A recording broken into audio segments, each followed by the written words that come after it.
우리에게 한 사람 한 사람에게 우리 성전을 재건하라. 거룩하게 세워라.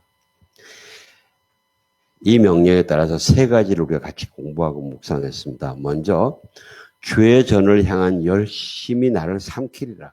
예수님이 그렇게 열정을 가지신 것처럼 열심을 내라. 열정을 내라. 예수님이 어느 만큼 열정을 내셨습니까? 예수님이 십자가까지 죽으시기까지 열정을 내셨습니다. 그리고 우리에게 이렇게 생명을 걸고라도 열정을 내라. 6.25 때 이런 일화가 있습니다. 북한이 남침해서 예수 믿는 사람들 잡아서 다 죽이려고 그랬어요. 근데 한 청년이 잡혔어요. 그래서 그 인민군 장교가 너 예수를 믿는다 그러고 죽을래? 예수를 부인하고 살래? 그랬더니 이 청년이 그랬어요. 저는 예수를 믿고 살래요. 그랬어요. 그러니까 장교가 무슨 말인지 못 알아듣고, 응? 너 지금 착각하고 있는데, 너는 예수를 믿으면 지금 죽어. 잘 들어. 그러니까. 알아요. 청년이. 제가요, 여기서 예수를 부인하고 삶으로서 다시 영원히 죽는 것보다는 내가 여기서 예수님을 이 신앙 고백을 하고 차라리 죽고 영원히 사는 것을 내가 택합니다. 그랬더니 그 공산군 장교가 그랬대요. 그래, 너 진짜네. 그러면서 나도 그럼 진짜 공산주의가 되겠다고 그리고 그 사람을 살려줬다는 이야기였습니다. 그렇습니다. 우리가 신앙에는 생명을 걸어야 됩니다. 때로는 걸어야 된다. 이 거룩한 성전을 세운 데는 생명을 걸어야 됩니다. 사실 생명까지 걸게 되면 무서울 게 없어요. 예. 그러면서 예수님이 너희가 이 전을 헐어라. 이 전을 헐어라. 너희가 이때까지 잘못 세웠던 이 건물, 이 성전을 네가 헐어라. 너의 잘못, 너의 죄와 악으로 생각과 언어 습관, 너의 가치관으로 마음과 네 생각대로 지었던 이 전을 헐어라 이거죠. 하나님의 진리에 어긋나가서 모두 헐어라. 고집 부리지 마라. 아까워하지 마요. 여러분 아까워하지 마시기 바랍니다. 왜? 그것이 나를 세우는 게 아니고 그것이 나를 죽이는 것이기 때문입니다. 솔직하고 정직하게 인정하고 열고 그러지 않으면요. 자꾸 위장하게 돼요. 이게 자꾸 썩어요. 내 안에서 골마 들어가요.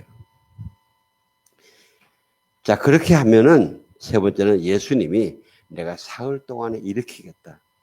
예수님의 부활에 참석시켜 주시겠다. 여러분 마치 수영하는 사람들이 숨을 쉴 때에 왜 숨이 막히는지 아세요? 숨을 내쉬지 않기 때문에 막혀요. 숨을 내쉬지 않기 때문에. 숨을 제대로만 내쉬면 공기는 자연히 들어와요. 공기는 자연히. 사람들은 숨을 내쉬지 않고 억지 들이쓰려니까 이게 안 돼. 새로운 산소가 안 들어오는 거예요. 너희가 제대로 헐면, 제대로 비우면 세우는 것은 나 예수가 세워주겠다. 여기서 물론 모든 것이 예수님의 도우심이 있어야 되지만은 그래도 내가 주도적으로 따라가야 될 것은 첫째 하나는 열심을 내야 되는 겁니다. 열심을 내야 됩니다. 그 다음에 두 번째는 내가 잘못 지은 것들을 솔직하고 정직하게 인정하고 고백하고 헐어내는 겁니다. 나의 잘못된 생각과 언어와 습관, 행동을요, 예수님 앞에, 사람들 앞에 드러내는 것 쉽지 않습니다. 보면요, 심지어 예수님 앞에도 잘 못 드러내요, 보면요. 예수님 앞에 드러내는 거 쉬울 것 같죠? 아니요. 가만히 들어보면은 살짝 피해가요. 더구나 사람들 앞에는 더 어려워요. 쉽지 않아요.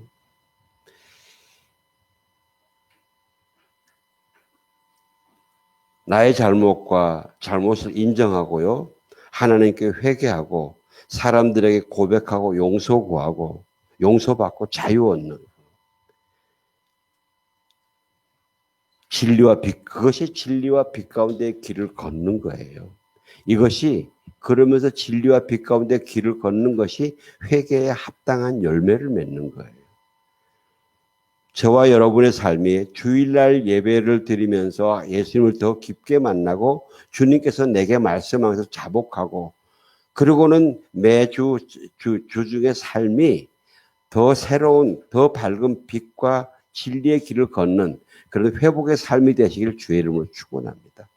주님이 그걸 원하세요. 주님이 그걸 원하세요. 그래서 여러분에게 모여서 예배를 드리라고 그러는 거예요.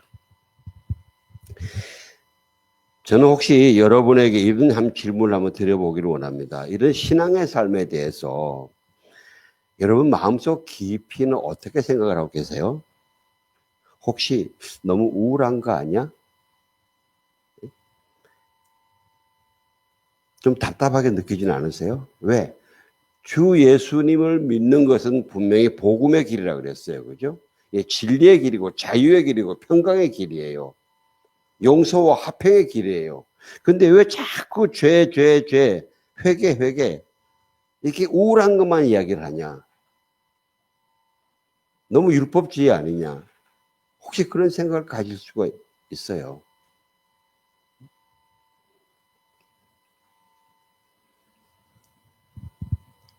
여러분 불만스러워하지 않으시기를 주의 이름으로 축원합니다. 사랑하는 성도 여러분, 저는 우리 모두가 예수님이 너희가 이 전을 헐어라. 내가 잘못 세우고 내가 헐어라는 이 명령이 여러분 마음속에 거부감이 없으시길 주의 이름으로 축원합니다. 예? 부정적인 감각으로 느껴지지 않게 해요. 왜냐하면 이렇게 하나님의 말씀과 성령의 음성으로 내 안에 잘못 지어진 것 발견하고 드러내고 십자가에 못 박는 게 뭐냐면요. 영적인 목욕이에요. 영적인 목욕이에요. 여러분 육신의 목욕을 해서 기분 나쁜 분 계세요? 예? 혹시 계세요? 아, 목욕탕 가서 나는 목욕할 때마다 기분 나빠져. 그건 안 하시죠, 그죠? 근데 이건 영적인 목욕이거든요. 영혼의 목욕이에요. 요한일서 1장 9절에 보면요. 만일 우리가 우리의 죄를 자백하면은 하나님은 신실하시고 의로우신 분으로 우리 죄를 용서하시고 모든 불의에서 우리를 깨끗게 하신다고 했어요. 깨끗게 하신다. 내가 하나님의 말씀을 따라서 성령의 음성으로 내 안에 깨닫게 하시는 내 안의 잘못들을요. 발견하고 예수님께 고백하고 예수님의 용서를 받으면 예수님은 보혈로 씻어주시고 깨끗하게 하시고 기억지도 않게 하신다 그랬어요. 이 영적인 목욕이에요. 저는 저와 여러분 모두가요, 예수님의 그 용서와 이 보혈의 은혜로 깨끗하게 받는 이것을 이 여러분의 영혼육에 채워주는 그 기쁨 있지 않습니까? 그 기쁨, 카라. 성령이 주시는 기쁨, 이 기쁨을 체험하시길 주의 이름으로 축원합니다. 여러분 서로 막 어떤 관계가 꼬여있던 관계가 같이 함께 모여서 예수 안에서 서로 자기의 잘못을 고백하고 그것을 또 용서하고 그리고 서로 화평할 때에 관계가 다시 연합을 이룰 때에 그 시원함은 여러분 다 경험하셨잖아요. 그죠? 예? 그거를 사모하시길 바랍니다. 여러분, 그럴 때는 마치 내 주변에 산소가 새로 오는 것 같아요. 새롭게 산소가 오는 것 같아요. 그 영혼의 신선함, 마치 여러분 우리가 숲속에 아침 나절에 숲속에 가면은 그 오존, 신선한 산소 있지 않습니까? 숲속길에. 그처럼 내 영혼에 오존이 들어가는 것처럼 내 영혼 속에 모든 살균들이 일어나는 거예요. 눈이 맑아져요. 귀가 밝아져요. 가슴이 후련해져요. 이걸 체험하시기를. 여러분, 이게 다 경험이 있잖아요. 그죠? 그걸 그냥, 흐지부지 하지 마시고, 소중하게 기억하시면서 자꾸 묵상하면서 사모하고, 자꾸 그리워하시길 바랍니다. 시편 34편에 보면요, 다윗이 너희는 여호와의 선하심을 맛보아 알지어다. 그에게 피하는 자는 복이 있도다. 너희 성도들아 여호와를 경외하라. 그를 경외하는 자에게는 부족함이 없도다. 이렇게 고백합니다. 여러분, 다윗이 시편 34편 언제 고백합니까? 다윗이 자기를 애꿎게 잡아 죽이는 사울의 손을 피해가지고 가다가 도망갈 데가 없으니까 가드왕, 가드에 가요. 가드왕 아기스한테 피합니다. 가드왕 아기스는 누굽니까? 적군이거든요. 얼마나 급하면 여기로 갔겠어요. 얼마 전에 이 블레셋의 장군 이 골리앗을 물맷돌로 쳐 죽여서 사람들이 다윗이 죽인 것, 사울이 죽인 것은 천천히요, 다윗이 죽인 것은 만만이다 그러고 막 찬양했던 그 사람이에요. 그 다윗이 사울의 질투 때문에 쫓기다 보면서 이 가드왕 아기스한테 온 거예요. 그러니까 이 가드왕 아기스의 부하들이 그래요. 이 다윗이 그자 아닙니까? 그때 다윗을 죽이려고 그러죠. 그때 다윗 어떡합니까? 미친 척해요. 침을 개게 흘려요. 미친 척, 침을 개게 흘려요. 그리고 몸을 그저께 왜 정신 나간 사람 걷는 것처럼. 그러니까 아기스가 이런 미친 자를 왜 우리가 데리고 있어야 되냐? 쫓아버리라 그래요. 쫓아버리라. 그래서 나와가지고 만든 시편이 이 시편 34편이에요. 여호와의 선하심을 맛보아 알지어다. 여러분, 저 같으면 이럴 때는 못 나올 거다. 하나님, 내가 언제, 내가 기름 부어 달라 그랬습니까? 왜 사울은 나를 이렇게 잘못도 안 했는데 나를 핍박을 합니까? 온갖 불평이 다 나올 것 같은데 다윗은 이때에 여호와의 선하심을 맛보아 알지어다. 내가 가르쳐 주겠다 그래요.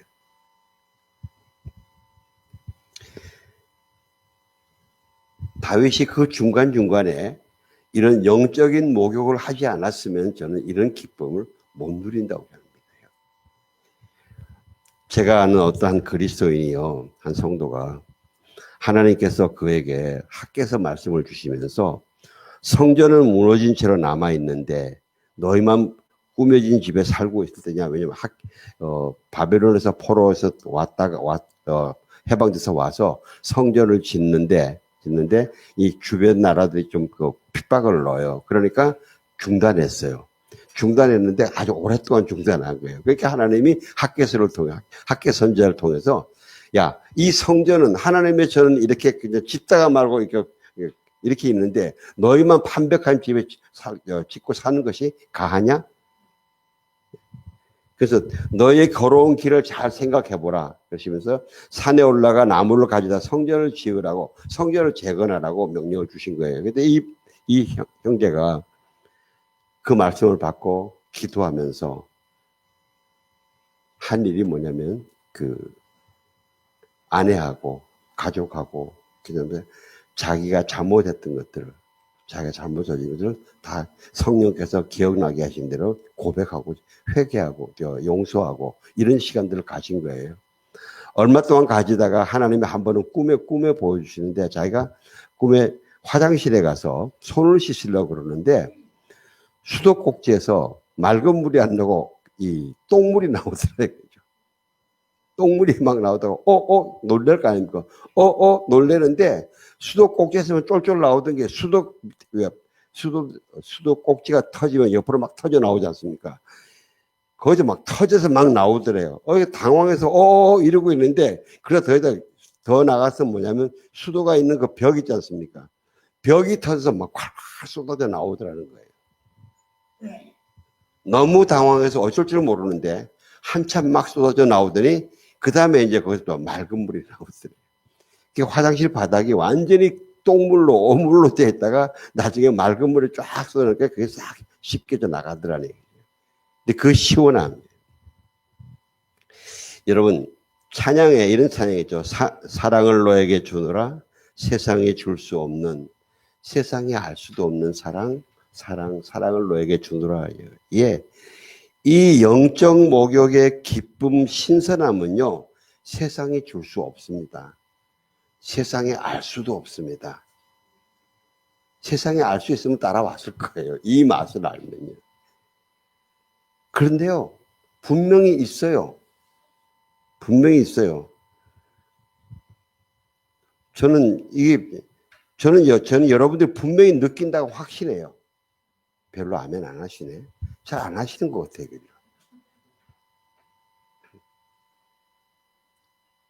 안 하세요? 육신의 목욕만 하고 영적 목욕 안 하세요? 아, 이 침묵. 이게요, 말과 언어로 설명하기는 어려워요. 그런데 이 영적 목욕을 하는 사람이 성령이 주신 이 기쁨과 신선함은 분명히 있어요. 그래서 저는 여러분들이 이거를 아멘으로 화답하시고 기뻐하시길 주의로 축원합니다. 이게 왜 세상이 줄 수 없냐? 혈과 육의 것이 아니기 때문에 그래요. 오직 세상의 것이 아니고 하늘의 것이에요. 성령님이 주시는 거예요. 하나님이 성령을 통해 주시는 거예요. 그래서 이 기쁨은 다른 세상에 이런 기쁨은 아니에요. 성령이 주시는 기쁨이에요. 그래서 우리는 항상요, 성령의 능력에 충만해져 있어야 돼요. 성령의 능력 안으로 가득 채워져 있어야 돼요. 오늘 본문은요, 예수님이 십자가에서 죽으시고 3일 만에 부활하시고 여러 모양으로 제자들에게 만나셔서 40일 동안 하나님 나라에 대해서 이야기하시면서 부활을 증거하신 다음에 40일 그러시고 승천하시면서 오순절날 성령이 임하시게 그 사이에 제자들에게 명령한 사건입니다. 승천하기 직전에 예루살렘을 떠나지 말고 하나님이 약속하신 선물, 성령을 받으라.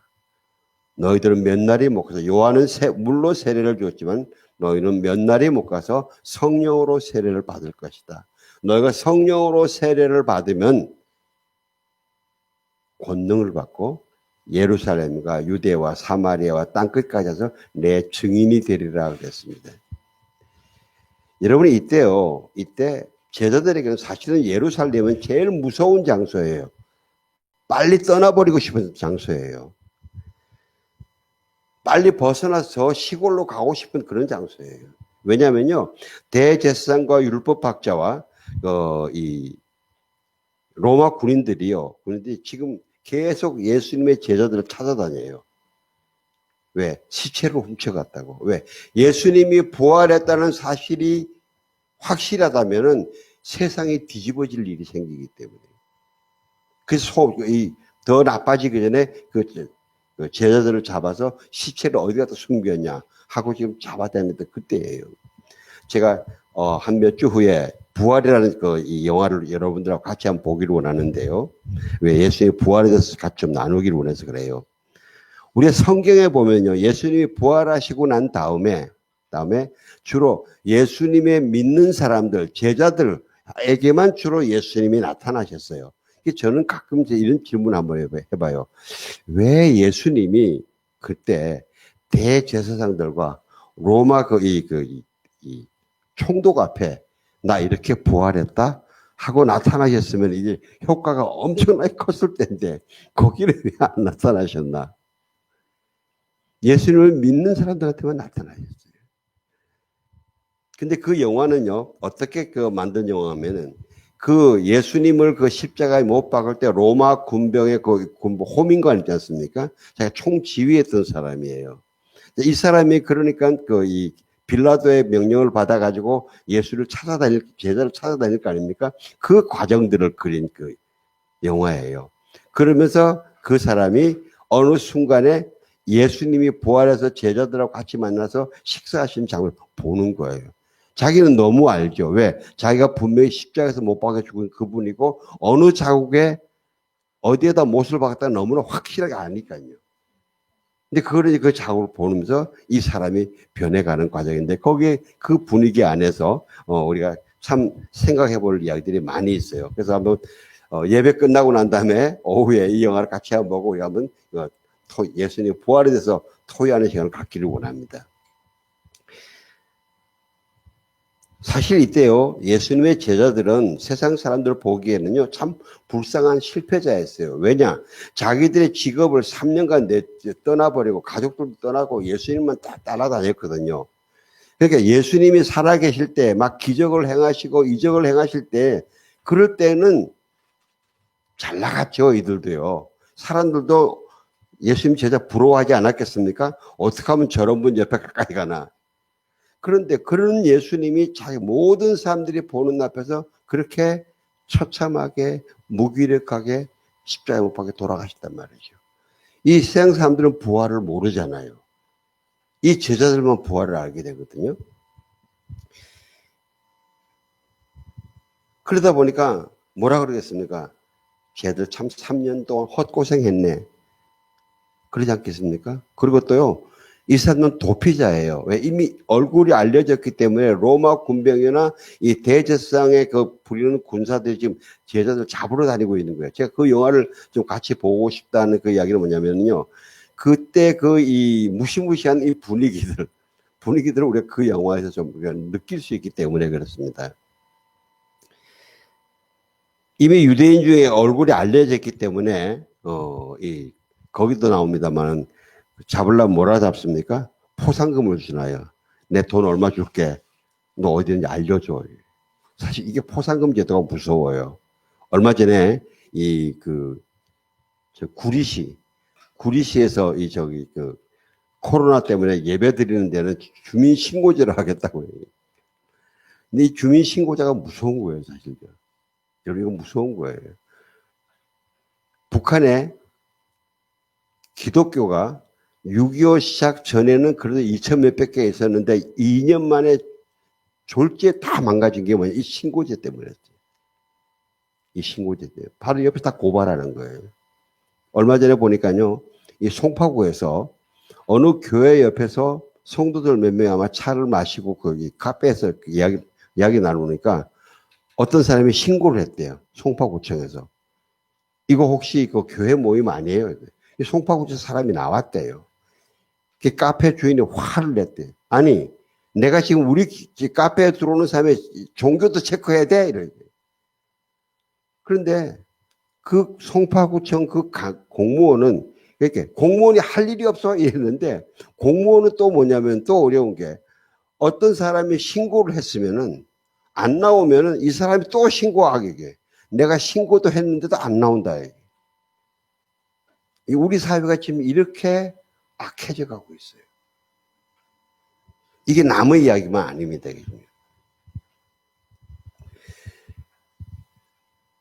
이렇게 예루살렘에서 무서워서 숨고 피해 다녀야 되는 그런 제자들에게 예수님 말씀하십니다. 예루살렘을 떠나지 말라 그랬어요. 예루살렘을 떠나지 말라.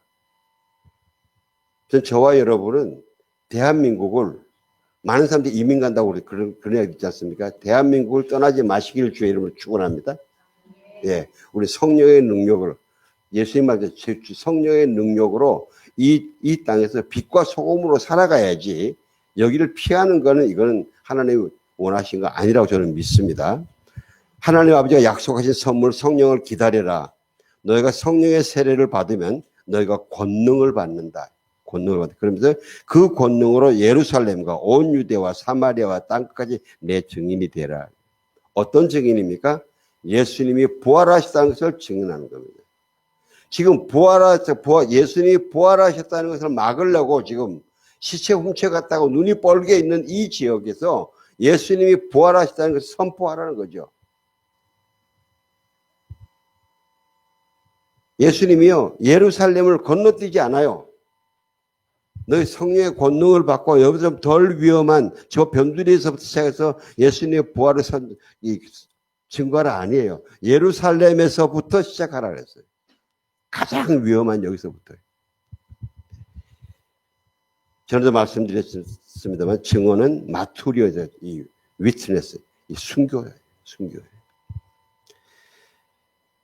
이처럼 저와 여러분에게도 우리에게도 여러 가지 형태의 지금 신앙생활의 위험과 핍박이 있습니다. 코로나도 그렇고요. 그 다음에 경제적인 압박도 있고요. 그다음에 사회적인, 문화적인 압박도 다 있어요.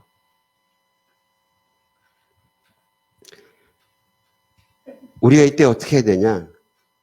이때 어떻게 해야 되냐? 신앙의 본질로 돌아가서 우리의 성전을 거룩하게 세우고 예수님과 더 깊은 이 친밀한 관계를 세워나감으로써 우리가 거기서 지혜와 힘을 얻어서 이 어려운 시국을, 한국을 지혜롭게 잘 살아가자. 믿음을 보이자 말이죠.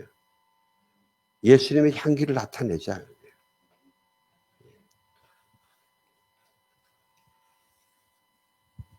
우리 그리스도인들이요, 우리나라의 이런 어려운 상황이 하나님이 왜 이렇게 허락하셨을까? 하나님의 진노다. 우리가 이구동성으로 우리가 죄악이, 우리가 죄를 지었다.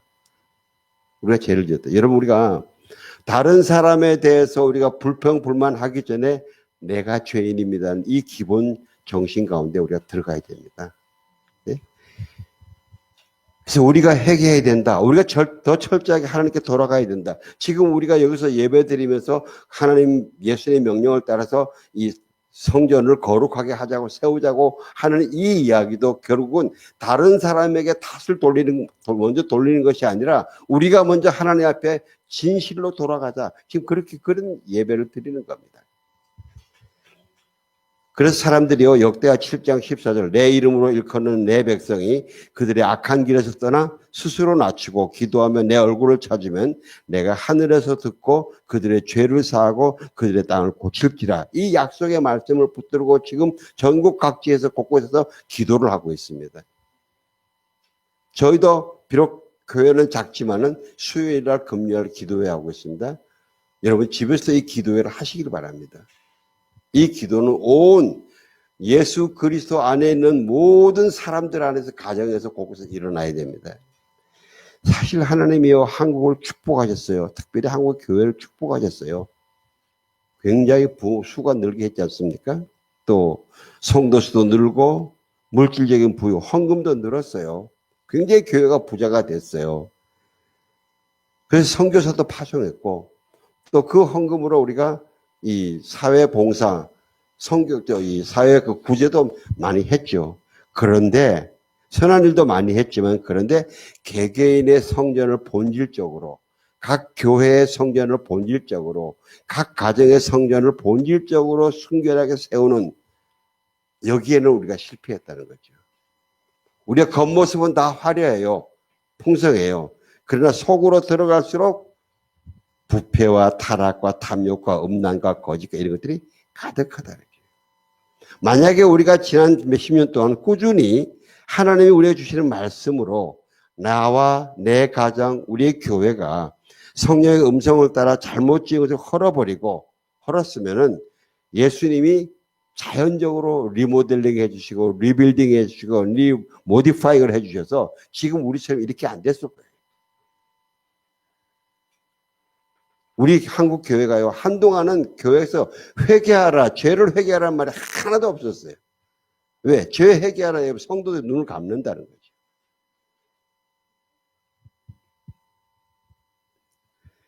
예수님이 누가복음 보면 어떤 사람들이 성전을 가리켜서 그 아름다운 돌과 헌물로 꾸민 것을 말할 때에 예수님께서 말씀하십니다. 너희가 보는 이것들이 날이 이르면 돌 하나도 돌 위에 남지 않고 다 무너져 떨어지리라. 예루살렘 성전이에요. 헤롯 성전이에요. 이 헤롯 성전은 사실은 헤롯은 이방인이기 때문에 성전에 대한 진정한 의미를 몰랐어요.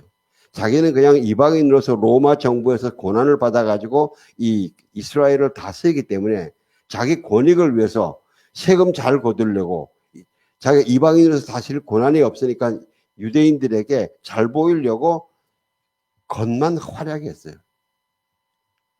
굉장히 화려하게 지었어요. 예루살렘 성전을요. 근데 여러분, 우리 성전은요, 하나님께서 이스라엘 백성들이 광야에 있을 때 성막 있지 않습니까? 성막이 성전의 모형인데요. 성전은 이 제일 겉에는요, 해달 가죽이에요. 시커멓 틱틱한 해달 가죽. 이게 막 어떤 바람과 비, 추위와 이것을 견딜 수 있는 이거예요. 근데 성막을 덮는 두께가 4개인데요. 그 안에 들어가면 물들인 수양가죽, 그 다음에 염소털, 그 다음에 가늘게 거예요. 들어가면 들어갈수록 예수님의 보혈을 상징하고 십자가를 상징하고 그 안에 천군 천사의 아름다움 들어가요. 아주 그 안에 들어가면 정말 그 우아함과 그 화려함에 다 놀란다는 거죠. 그러니까 성전의 기본 이 가치는요, 겉모습보다 그 안에 실제 내용이에요. 실제 내용이에요.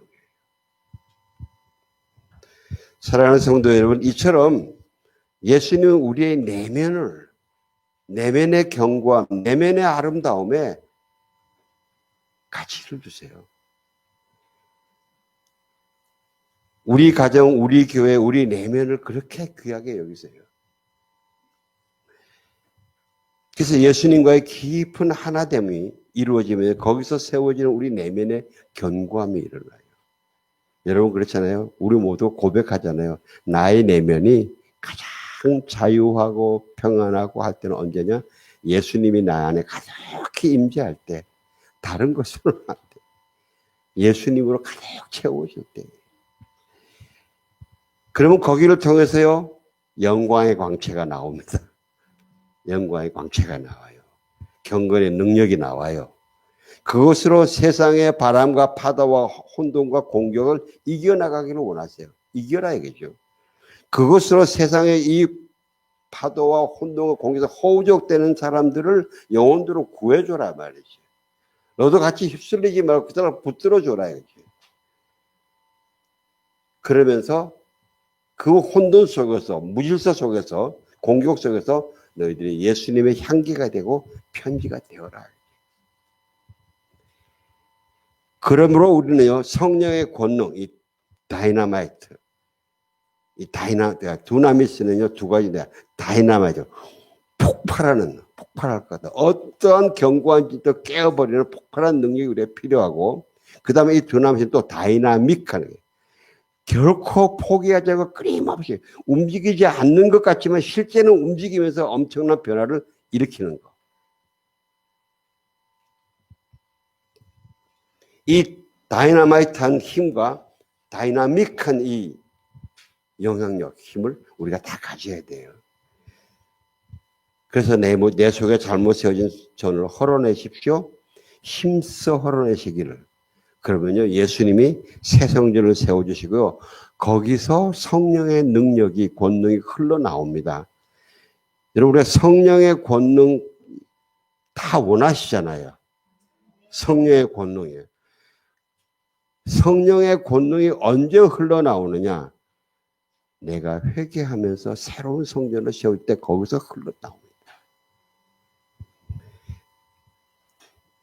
그 능력으로 세상의 바람과 파도와 혼돈과 공격을 밟고 나갈 힘이 나와요. 담력이 나와요. 지혜가 나와요. 우리가, 여러분, 지금 여러분의 주변 상황이 너무 무서우세요? 더 성령의 능력을 구하세요.